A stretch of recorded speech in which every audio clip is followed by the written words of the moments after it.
মোৰ নাম শ্ৰী নিৰুপল বুঢ়াগোহাঁই। এবিধ হৈছে শাক। ইয়াৰ নাম হৈছে চেংমৰা। এই শাকবিধক গাঁৱৰ লোকসকলে খাদ্য হিচাপে গ্ৰহণ কৰে। ইয়াক বহুতো ৰোগৰ ঔষধি বুলি জনা যায়। এইবিধক খাদ্য হিচাপে বইল, আঞ্জাৰ আৰু কিছু মাংসৰ সৈতে ইয়াক সিজোৱা হয়। এই শাকবিধৰ বৈজ্ঞানিক নাম হৈছে লেচিয়া স্পনেচা। ইয়াক কৰ্কট, পেট বিষ, কিছু বেমাৰৰ ঔষধি বুলিও জনা যায়। ইয়াৰ আৰু বিভিন্ন ধৰণৰ দুৰাৰোগ্য ৰোগৰ ই এক ঔষধি। বাকী ইয়াৰ উৎপাদনৰ কথা মোৰ সহপাঠী উজ্জ্বল চাংমাই ক'ব। এই শাকবিধ বিশেষকৈ পুখুৰীৰ কিনাৰৰ বোকা মাটিত হয়। এই শাকবিধ বোকা মাটি কৰি আমি ঘৰতে প্ৰস্তুত কৰি ব্যৱসায়ো কৰিব পাৰোঁ। ইয়াৰ পিছৰখিনি মোৰ সহপাঠী পইণ্টে পাব।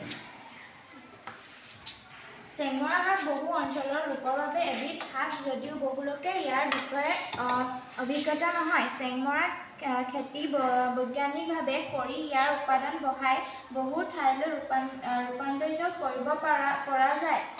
ইয়াৰ দ্বাৰা বহু লোকৰ অৰ্থনৈতিক উন্নয়ন হোৱাৰ লগতে বাণিজ্যিক প্ৰসাৰো বৃদ্ধি পাব। ইয়াক জনপ্ৰিয়ভাৱে কৰিবলৈ বহুতো বিজ্ঞাপন এজেন্সী আগবাঢ়ি আহিবলৈ চৰকাৰে অনুপ্ৰেৰণা জনাব লাগিব। তদুপৰি অদূৰ ভৱিষ্যতে ইয়াৰ ঔষধিক গুণসমূহ পৰীক্ষাগাৰত পৰীক্ষা কৰিবলৈ চৰকাৰ আগ্ৰহী হ'ব লাগিব।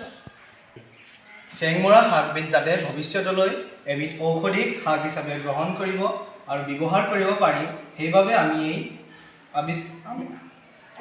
এই অধ্যয়নটো কৰিবলৈ আগবাঢ়িছোঁ।